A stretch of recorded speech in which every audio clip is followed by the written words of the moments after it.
Olá, meus amigos. Dando sequência ao tema Lei Maria da Penha, esta é a parte 3, em que eu abordo o crime de descumprimento de medida protetiva de urgência, que se encontra tipificado no artigo 24A da Lei 11.340. Sempre lembrando a todos que, junto com o vídeo, eu sempre posto uma sinopse escrita da matéria, o roteiro daquilo que falamos aqui, e que pode ser acessada, essa sinopse escrita, através do link que aparece aqui na parte descritiva do vídeo, logo abaixo. Com relação, então, ao crime do artigo 24A da Lei Maria da Penha, o objeto da sua proteção jurídica é a segurança da mulher contra ato de violência doméstica e familiar que ela eventualmente tenha sofrido ou vise ou possa ter o risco de vir a sofrer, né? Então, a sua segurança, a segurança da mulher contra ato de caracterizador de violência doméstica e familiar é o que se pretende em termos de proteção jurídica com a inscrição deste tipo penal no artigo 24 da Lei Maria da Penha. Quanto à tipicidade objetiva, que está no caput do artigo, ela traz o núcleo descumprir, que quer dizer, né, não acatar, não acolher, deixar de atender. E descumprir o quê? Descumprir decisão judicial. E aqui nós temos que abrir um parênteses para dizer que decisão judicial, né, é a decisão passada por órgão judiciário, órgão do Poder Judiciário. E isso já nos suscita dois aspectos que precisam ser destacados quanto a esse ponto. Não subsiste o crime do artigo 24 se o descumprimento é de medida determinada pela autoridade policial, delegado de polícia ou mesmo o agente policial que atende à ocorrência nos termos do artigo 12C da lei. O 24A fala em decisão judicial, então tem que ser decisão passada por órgão judiciário do ponto de vista da tipicidade objetiva. E a decisão judicial que defere a medida protetiva de urgência independe de ter sido determinada por um juiz civil ou por um juiz criminal, né? Porque, na verdade, a medida protetiva de urgência ela é possível de ser determinada tanto por juiz criminal quanto por juiz civil. Por exemplo, um juiz da vara de família que se depare com uma situação de violência doméstica e familiar em meio a um processo que esteja sob sua jurisdição, esse juiz pode determinar uma medida protetiva de urgência sem problema algum. Então, isso tudo, né, essa perspectiva de ser de juiz civil ou criminal, o alvo da desobediência, ela está prevista no parágrafo 1º do mesmo artigo 24A.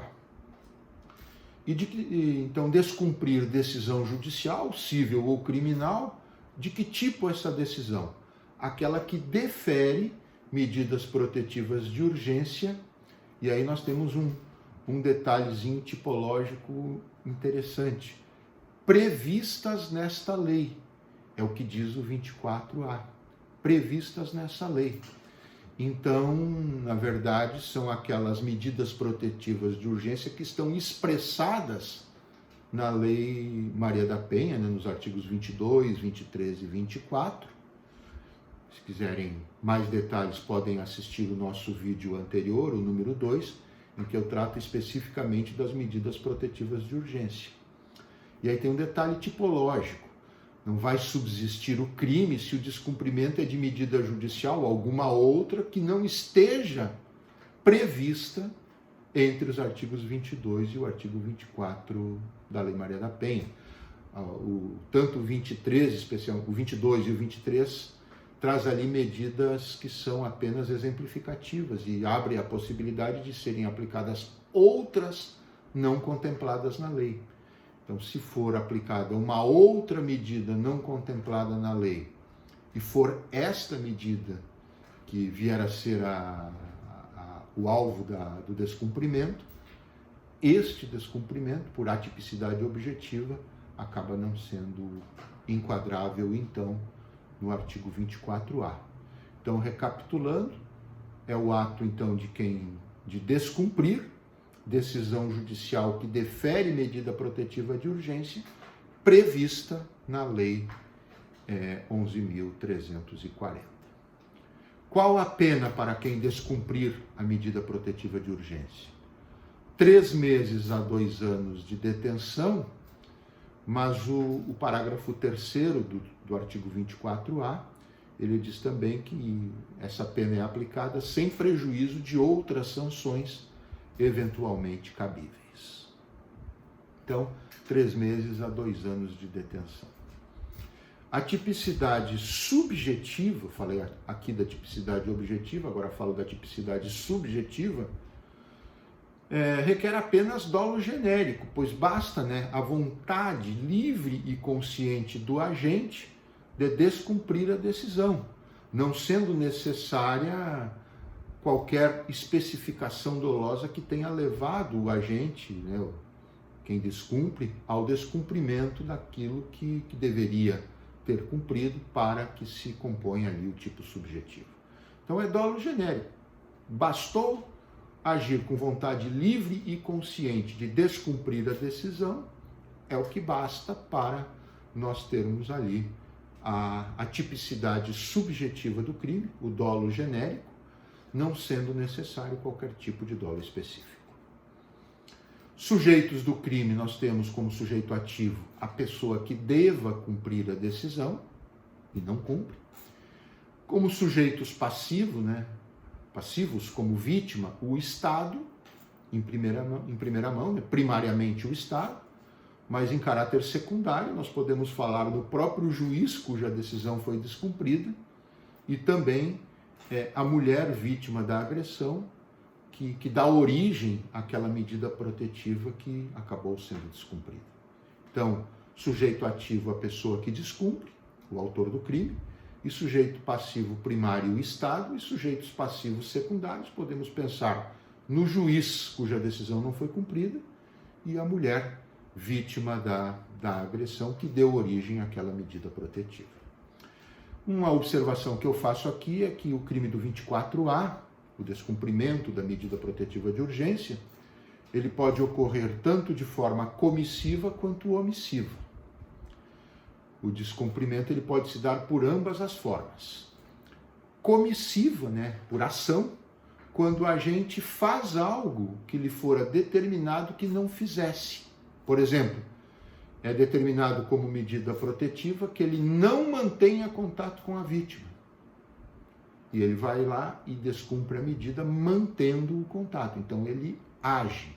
É o descumprimento por ação, o descumprimento comissivo. Mas também é possível o descumprimento de forma omissiva, quando o agente deixa de fazer algo que lhe foi determinado que fizesse.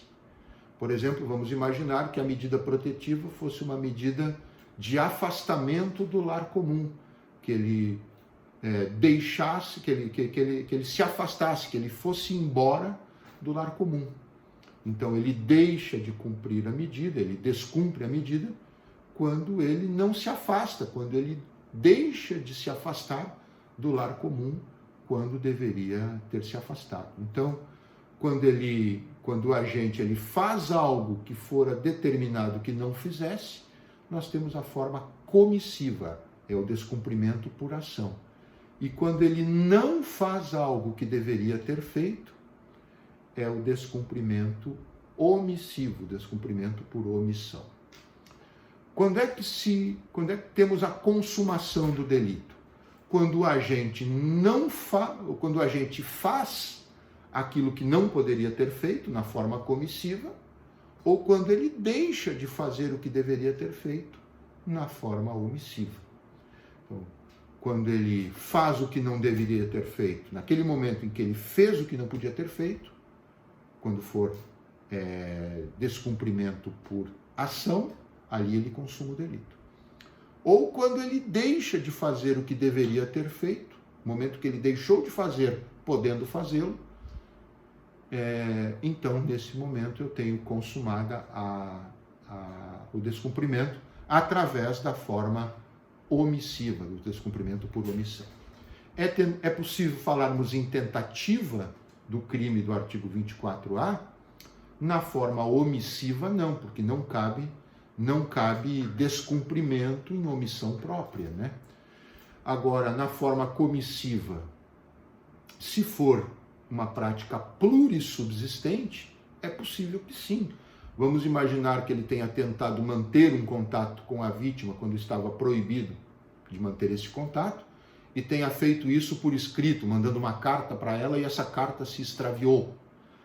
Poderíamos pensar nesta hipótese numa situação de plurissubsistência, né? Plurissubsistência, os atos sequenciados em ordem até que a execução esteja completa, e o extravio da carta em meio à execução terá acarretado algo que é alheio à vontade do agente, impeditivo do resultado. A vítima, afinal de contas, acaba não tendo conhecimento deste contato.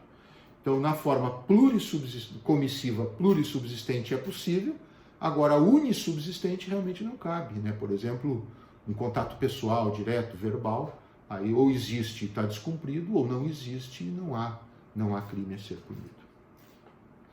Então, a tentativa na forma omissiva não cabe, na forma comissiva unissubsistente não cabe, mas na forma comissiva plurissubsistente é possível. O parágrafo 2º do artigo 24A, ele fala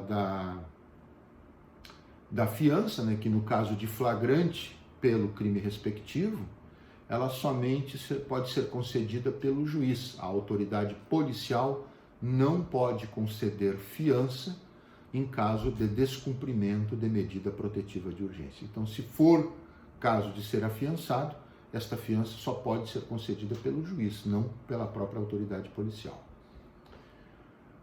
A ação penal ela é pública e incondicionada, não há necessidade de representação da pessoa ofendida para que o Ministério Público possa dar início à ação penal, basta a existência de justa causa para tanto, né?